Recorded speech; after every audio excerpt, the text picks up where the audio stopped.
বিসমিল্লাহির রহমানির রহিম। আসসালামু আলাইকুম ওয়া রাহমাতুল্লাহ। আশা করছি আপনারা সবাই ভালো আছেন, সুস্থ আছেন।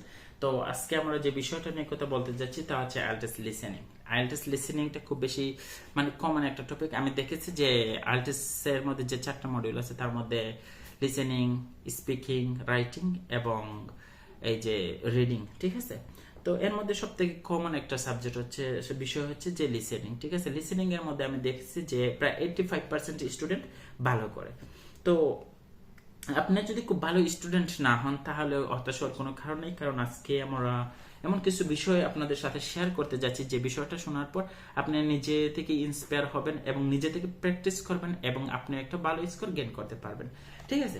তো আমি সরাসরি ভিডিওটা যাওয়ার আগে আমি একটা জিনিস আপনাদেরকে বলি। আজ থেকে কিছুদিন আগে, ঠিক আছে, আমাকে পাবনা থেকে একজন বোন কল দিয়েছেন, দিয়ে বলতেছেন যে ভাইয়া আমি আপনার চ্যানেলের মধ্যে ভিডিও দেখছিলাম, বাট আমি কিছুই বুঝি নাই, কিন্তু আমাকে এখন আমার আগামীকালকে এক্সাম, ঠিক আছে। তো আমি এখন কিভাবে কি করতে পারি, আপনি যদি কিছু মনে না নেন। আমার এইভাবে সমস্যা হচ্ছে, সেইভাবে ওনার হাজবেন্ডের সাথে ওনার মেবি কমিটমেন্ট ছিল যে বিবাহের পর উনি আইএলটিএস করবেন এবং ওনার আইএলটিএস দিয়ে উনি সাপোজ হিসাবে ওনার সাথে যাবেন, ঠিক আছে। একবার উনি আইএলটিএস দিছিলেন, তিনি 2.5 সামথিং এভাবে কিছু একটা পাইছিলেন, ঠিক আছে। তো উনি খুব ডিসঅ্যাপয়েন্টেড হয়ে আমার সাথে কথা বলছেন। তো আমি তখন একটা জিনিস ভাবলাম যে এই একদিন আমি ওনাকে কি করতে পারি। বাট আমি তখন একটা জিনিস ভাবলাম যে ওনাকে আমি একটা টেমপ্লেট প্রোভাইড করতে পারি, ওনাকে আমি কিছু টিপস দিতে পারি যেগুলো উনি বুঝবেন, ঠিক আছে। ওইভাবে আমি টিপস অ্যান্ড ট্রিক্স দিলাম ওনাকে এবং সেম টু সেম উনি ওইগুলো অ্যাপ্লাই করলেন। তো উনি 2.5 থেকে উনি 5 পেয়ে গেলেন, ঠিক আছে। উনি এক্সামের রেজাল্ট বাড়ানোর সাথে সাথে সর্বপ্রথম আমাকে কল করলেন, কল করে বললেন স্যার আমি 5 পেয়ে গেছি বলে চিৎকার দিলেন। তো আমার খুব ভালো লাগছে, ঠিক আছে, যে যদি কোনো কেউ এভাবে রেজাল্ট করে, ঠিক আছে, তখন আমার অনেক বেশি ভালো লাগে। কিন্তু আমি একটা জিনিস ভাবলাম যে যদি ওনাকে আরো বেশি স্টাডি রিলেশনশিপটা যদি আরো বেশি ডেভেলপ করতে পারতাম, ওনার সাথে যদি স্টাডি কমিউনিকেশনটা আমার যদি আরো বেশি ভালো হতো, তাহলে মেবি ওনাকে আরো বেশি কিছু আমি প্রোভাইড করতে পারতাম এবং উনি আরো ভালো কিছু একটা করতে পারতেন। মেবি উনি খুব ভালো স্টুডেন্ট, ঠিক আছে। আচ্ছা যাই হোক, ইংরেজি যে পারে না এর উনি খারাপ স্টুডেন্ট, বিষয়টা না, তা না, ঠিক আছে। ইংরেজি বোঝার মতন একটা সিস্টেম থাকতে হবে এবং সবাই সবাইকে যা বোঝাতে পারে না, এটা হচ্ছে আমাদের দুর্বলতা হতে পারে, ঠিক আছে। তো দেখেন, আপনি যদি ওই লেভেলের স্টুডেন্ট হয়ে থাকেন, 2.5 এর স্টুডেন্ট হয়ে থাকেন, তাহলে আমি বলবো যে আপনার জন্য এই আইএলটিএস হ্যাকার বিডি চ্যানেলটা সব থেকে সুইটেবল একটা চ্যানেল, ঠিক আছে। তো দেখেন, আমরা যখন আইএলটিএস এর জার্নিতে থাকি, লিসেনিংটা আমরা কিভাবে ইমপ্রুভ করতে পারি, লিসেনিংটা কিভাবে আমরা আরো বেশি এগিয়ে নিতে পারি, তার জন্য আপনাকে একটা জিনিস মাথায় রাখতে হবে যে আইএলটিএসটাকে আপনি ফ্রেন্ডলি ভাবে নিতে হবে। কারণ হচ্ছে দেখেন, আপনি আইএলটিএসটা যদি শুধু এক্সামের জন্য মনে করেন, তাহলে এক্সাম সম্পর্কে আমাদের মধ্যে একটা আতঙ্ক কাজ করে যে এক্সাম দিব, পাস করবো না ফেল করবো, ভালো হবে না খারাপ হবে, এই ধরনের চিন্তা ভাবনা থাকে। বাট আমি যদি মনে করি যে এই ইংলিশটা আমার জানা প্রয়োজন, ইংলিশটা আমার নিজেকে ইমপ্রুভ করবে, আমি আমার একটা স্কিল ডেভেলপ করবে এবং আমি একটু বাইরের দেশে যাব, আমি যে কারোর সাথে ইংলিশে কনভার্সনটা কন্টিনিউ করতে পারবো, ওই ধরনের যদি আপনার ফ্রেন্ডলি কিছু চিন্তা ভাবনা থাকে, তাহলে তো আপনি কিন্তু আইএলটিএস এর মধ্যে ভালো একটা রেজাল্ট গেইন করতে পারবেন। বাট আপনি যদি চাপে পড়ে, ঠিক আছে, আইএলটিএস এর মধ্যে এসে থাকেন, তাহলে আপনার জন্য আইএলটিএসটা একটু কঠিন হয়ে যাবে। বাট আপনি খুব বেশি বই পড়ার প্রয়োজনে আমি বলি, আইএলটিএস এর মধ্যে সবার এইভাবে ক্যামব্রিজের বই আছে, ঠিক আছে, ঠিক আছে। তো আমাকে দেখা যাইতেছে, হ্যাঁ, আচ্ছা দেখেন, সবাই এইভাবে ক্যামব্রিজের বই আছে, আমি 11 নম্বরটা বইটা নিছি, আপনারা এইভাবে ক্যামব্রিজের বইগুলো নেবেন, ঠিক আছে।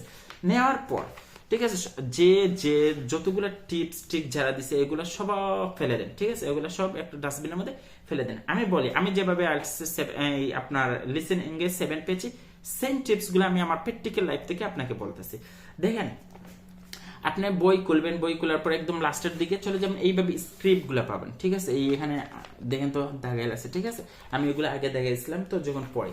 তো এইভাবে স্ক্রিপ্ট গুলা পাবেন, এগুলো আপনাকে পড়তে হবে। এগুলো কিভাবে পড়বেন, দেখেন, যখন আপনি একটা কিছু কানে লাগাবেন এবং এই স্ক্রিপ্টটা অডিওটা ওপেন করবেন এবং এখানের মধ্যে এটা শুনবেন। যেমন দেখেন, এখানের মধ্যে একজন বলতেছেন গুড মর্নিং উইথ কাউন্সিল, ওকে, উনি স্পিকিং, উনি বলতেছেন যে okay, hello, I am interested in standing for election to the youth council and I was told they give you a call. Okay, তারপর উনি বলতেছেন যে that's good, could I have your name please, মানে উনি বলতেছেন আমি কি তোমার নাম জানতে পারি? ইয়েস অফকোর্স, হোয়াই নট, বলে উনি ওনার নামটা বলতেছেন। তো দেখেন তো এখানের মধ্যে সব থেকে ইম্পর্টেন্ট বিষয়টা কি, উনি ওনাকে প্রশ্ন করছেন কি ওনার নামটা কি জানতে পারি, এখন উনি বলছেন ইয়েস, কিসের জন্য না, আমার নাম হচ্ছে এটা।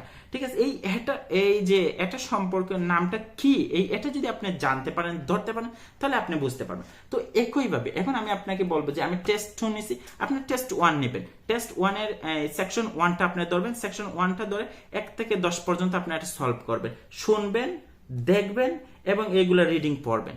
এই যে আপনি তিনটার সমন্বয়ে যে আপনি একটা বোঝা আপনার মধ্যে যেন একটা আন্ডারস্ট্যান্ডিং হবে, এটা সব থেকে ইউনিক হবে। ঠিক আছে, আপনি এইভাবে কি করবেন, সেকশন 1টা, টেস্ট 1 এর সেকশন 1, টেস্ট 2 এর সেকশন 1, টেক্সট 3 এর সেকশন 1, তিনটা একসাথে করবেন। আপনাকে আমি কখনো বলতেছি না টেস্ট 1 এর সেকশন 2, ঠিক আছে, 2তে আপনি তখনই যাবেন যখন আপনার সেকশন 1টা কমপ্লিট হয়ে যাবে।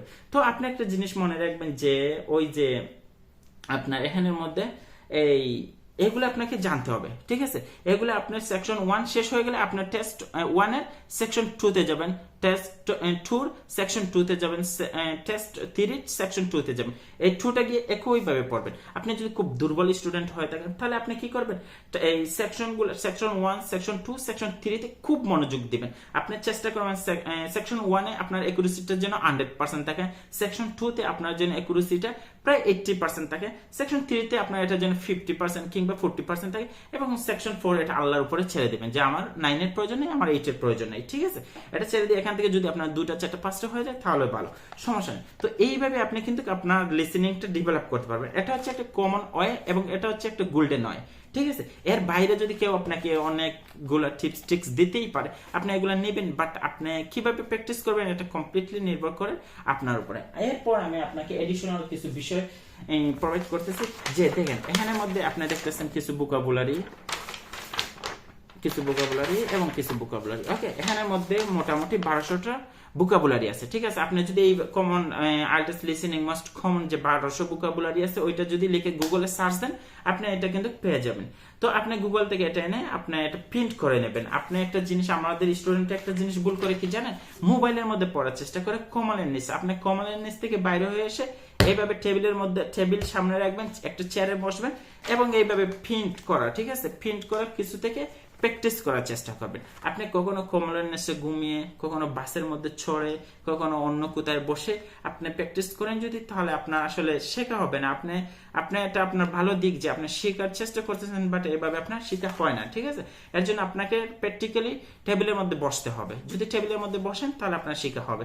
তো এইভাবে যদি আপনি প্রতিদিন যে মনে করেন কিছু বিষয় আছে, যেমন মনে করেন টুরিস্ট বিষয়ে বা ভোকাবুলারি আছে, ভার্বস আছে, অ্যাডজেক্টিভ আছে, আপনার হবি আছে, স্পোর্টস আছে, শপিং আছে, ম্যানেজমেন্ট আছে, ট্রান্সপোর্ট আছে, আপনার অনেকগুলো বিষয়ের উপর কিন্তু এখানের মধ্যে অ্যানিমাল আছে, ল্যাঙ্গুয়েজ আছে, আপনার এখানের মধ্যে হোমস আছে, ওয়ার্ক প্লেস আছে, ইন দ্য সিটি সম্পর্কে কিছু ভোকাবুলারি আছে, অনেকগুলো বিষয় এখানের মধ্যে কিন্তু ভোকাবুলারি আছে। ঠিক আছে, এগুলো আমি শিখছিলাম, এর জন্য এখানে নিচে বাংলা অর্থ সহ লিখে। ঠিক আছে, আপনারা চাইলে এইভাবে বাংলা অর্থ সহ লিখে নিতে পারেন। আমি মনে করি যে এই 1200টা ওয়ার্ড আপনারা শুধু পড়বেন না, এগুলো কিন্তু একটা নোট করবেন। ঠিক আছে, নোটের সাথে ডান সাইডে বা সাইডে আপনার লিখবেন, ডান সাইডে আপনার এটার অর্থটা লিখবেন। ঠিক আছে, এটা যদি লিখেন আপনার কি হবে জানেন, আপনার লিখার মানে একুরেসিটা ডেভেলপ হবে, আপনার যে ভোকাবুলারিটা আপনার মাথায় থাকবে। ঠিক আছে, তখন প্র্যাকটিক্যালি যখন আপনি এটা শুনবেন তখন আপনি এটা মানে বুঝতে পারবেন। ঠিক আছে, এই বিষয়টা অবশ্যই অ্যাপ্লাই করবেন। এরপর যেগুলা বিষয় আছে, যেমন মনে করেন আপনি প্রতিদিন কিছু